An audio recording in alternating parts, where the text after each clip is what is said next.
Good morning everyone. तो आज हम अपने जो टॉपिक है हमारा एनिमल किंगडम, इसी को आगे हम कंटिन्यू करने वाले हैं। ठीक, तो इससे पहले मैंने आपको बताया था, जो प्रीवियस मेरा वीडियो था एनिमल किंगडम के बारे में, उसमें मैंने आपको इसके बारे में एक्सप्लेन किया था कि जो एनिमल्स है उसको कितने डिफरेंट टाइप के फाइलम में डिवाइड किया गया है। आई होप आपको अभी तक वो सारी चीज़ें याद हो गई होंगी। जैसे कि मैंने आपको बताया था कि सबसे पहला जो फाइलम था वो था प्रोटोजोआ, लेकिन प्रोटोजोआ को हम प्रीवियस वीडियो में ही हम पढ़ चुके हैं। प्रोटोजोआ के बाद जो नेक्स्ट हमारा आया वो कौन सा था? पोरीफेरा था। ठीक है, पोरीफेरा के बाद जो नेक्स्ट आया था वो कौन था? वो था सिलेंट्रेटा। उसके बाद सिलेंट्रेटा के बाद नेक्स्ट हमने पढ़ा टीनोफोरा के बारे में। टीनोफोरा के बाद फिर हमने पढ़ा था Platyhelminthes, Aschelminthes, then Annelida, Arthropoda, Mollusca. Mollusca के बाद फिर था इकाइनोडर्मेटा, हेमिकॉर्डेटा एंड लास्ट क्या है? कॉर्डेटा। तो आज हम इन सब के बारे में, तो हम अलग अलग फाइलम के बारे में हम पढ़ेंगे ही, लेकिन अलग अलग फाइलम को पढ़ने से पहले इस क्लासिफिकेशन का बेस क्या था, मतलब किस आधार पे जीवों को डिवाइड किया गया, उसके बारे में आज का ये वीडियो है, जो कि बहुत इम्पॉर्टेंट है। ठीक, जैसा कि मैंने यहाँ पे लिख के रखा है कि डिवीज़न का जो आधार है, पहले क्या किया गया, एनिमल्स को दो आधार पे उनका डिवीज़न किया गया, मतलब दो आधार पे उनको बांटा गया। पहला कौन सा था? Cellular level. दूसरा कौन सा था? Tissue, organ system. ठीक, अब सेल्स क्या होते हैं? द यूनिट ऑफ लाइफ, मतलब जीवन की इकाई को हम क्या बोलते हैं? कोशिका बोलते हैं। आप सभी को पता होगा बहुत सारे जीव ऐसे होते हैं जो कि केवल सेल्स के रूप में पाए जाते हैं, केवल कोशिकाओं के रूप में पाए जाते हैं। एग्जाम्पल उसका है फाइलम प्रोटोजोआ। प्रोटोजोआ प्रोटोजोआ के अंतर्गत हम जितने भी सारे एनिमल्स को देखते हैं वो सारे कैसे होते हैं? यूनिसेलुलर होते हैं, एक कोशिकीय होते हैं। अगर आप इसके बारे में आपको फिर से फर्दर स्टडी करना है तो आप चैप्टर नंबर 2 में जाके आप देख सकते हो। दैन सेकेंड है कि वो ये जो प्रोटोजोआ में थे, प्रोटोजोआ में यूनिसेलुलर ऑर्गेनिज्म थे।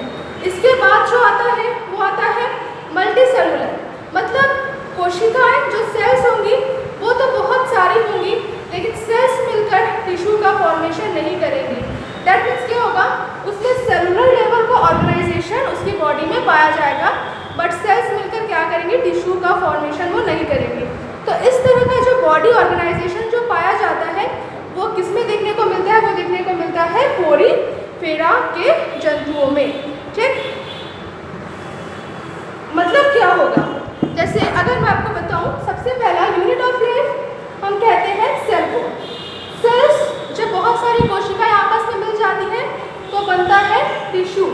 जब टिश्यूज आपस में मिल जाते हैं तो बना लेते हैं ऑर्गन। जब ऑर्गन मिल जाते हैं तो बना लेते हैं ऑर्गन सिस्टम। तो टिश्यू का, ऑर्गन सिस्टम लेवल का जो बॉडी ऑफ ऑर्गेनाइजेशन जो होता है वो किस फाइलम में मिलेगा? वो मिलेगा सिलेंट्रेटा से लेकर कॉर्डेटा तक। ठीक है, तो यहाँ पे ये जो मैंने लिखा है टिश्यू, ऑर्गन सिस्टम, ये जो लेवल ऑफ जो ऑर्गेनाइजेशन जो आपको दिखने को मिलेगा ये किस में मिलेगा? मैंने अभी क्या बताया, जैसा मैं बोल रही हूँ वैसा आप इसके नीचे लिखते भी जाना। वो आपको मिलेगा किसमें? सिलेंट्रेटा से लेके कॉर्डेटा तक। उसके बाद ये टिश्यू, ऑर्गन सिस्टम का जो फर्दर जो क्लासिफिकेशन है, देन उसको और दो भागों में डिवाइड किया गया है। वो कौन से दो भाग हैं? पहला है रेडियल और दूसरा क्या है? दूसरा है बाइलैटरल। दूसरा क्या है? दूसरा है बाइलैटरल। अब ये रेडियल सिमेट्री होती है, सममिति जिसको हम हिंदी में बोलते हैं। अब ये रेडियल शब्द आया कहाँ से? अगर जो ऑर्गेनिज्म है, जीव है, अगर केंद्र से जाने वाली रेखा उस जीव को दो बराबर भागों में डिवाइड करती है तो उसको हम क्या बोलेंगे कि वो उसमें रेडियल सिमेट्री है। केंद्र से जाने वाली कोई भी रेखा यहाँ पे होगा सही डेफिनेशन। जैसे ये रेखा इसके केंद्र से होके जा रही है, ठीक है, केंद्र से होके जा रही है, ये भी रेखा इसके केंद्र से होके जा रही है, ये भी रेखा इसके केंद्र से होके जा रही है और जीव को दो बराबर भागों में डिवाइड कर दे रही है। तो अगर केंद्र से होकर जाने वाली कोई भी रेखा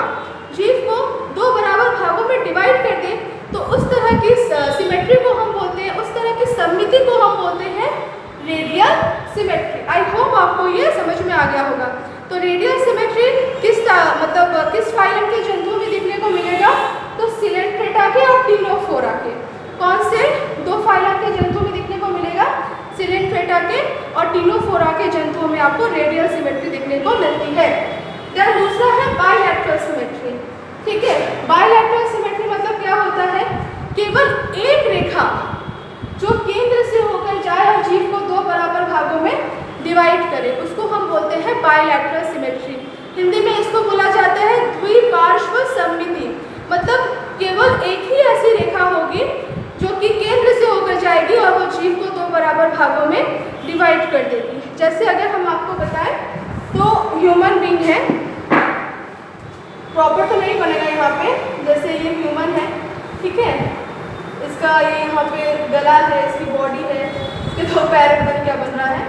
तो अब बताओ, अगर इस ह्यूमन बीइंग को हम यहाँ से बीच से काटेंगे तो क्या ये वाली जो रेखा है वो जीव को दो बराबर भागों में डिवाइड करने में सक्षम है?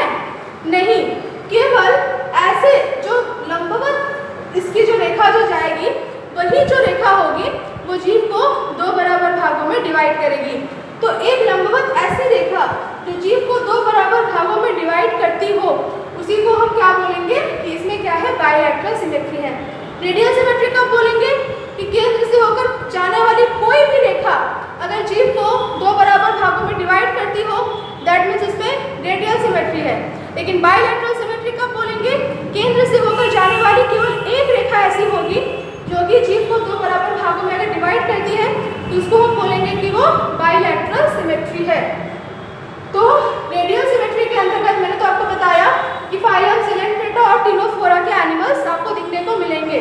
लेकिन जो बायलैटरल सिमेट्री है उसको भी अब तीन और फर्दर भागों में डिवाइड किया गया है, एसिलोमेट, स्यूडोसिलोमेट और सिलोमेट। मेन बात है रेडियल और बायलैटरल सिमेट्री का जो मतलब है उसको समझना बहुत ज़रूरी है। ठीक, अब सिलोमेट का मतलब क्या होता है? सिलोमेट का मतलब ये होता है कि अगर बॉडी वॉल और एलिमेंट्री कैनाल के बीच कोई भी स्पेस ना हो, क्या मैंने अभी आपको बोला? Body wall and alimentary canal. Body wall मतलब हमारी देह भित्ति और एलिमेंट्री कैनाल मतलब होता है आहार नाल के बीच में अगर कोई भी जगह ही ना हो तो उस टाइप को जो हम बोलते हैं उसको बोलते हैं हम एसिलोमेट। ठीक, एसिलोमेट आपको प्लैटीहेल्मिन्थेस के जंतुओं में देखने को मिलेगा, जिसको आप बोलोगे अगुह्य, मतलब गुहा ही नहीं है, कोई कैविटी ही नहीं है। उसके बाद है स्यूडोसिलोमेट। स्यूडोसिलोमेट मतलब बॉडी वॉल और एलिमेंट्री कैनाल के बीच में कहीं कहीं पर आपको कैविटी, गुहा दिखने को मिलती है। उसके एग्जाम्पल हो जाएगा एस्टेहेल्मिन्थेस के में आने वाले जंतु, जिसको आप गोल कृमि भी कहते हो, राउंड वर्म भी बोलते हो।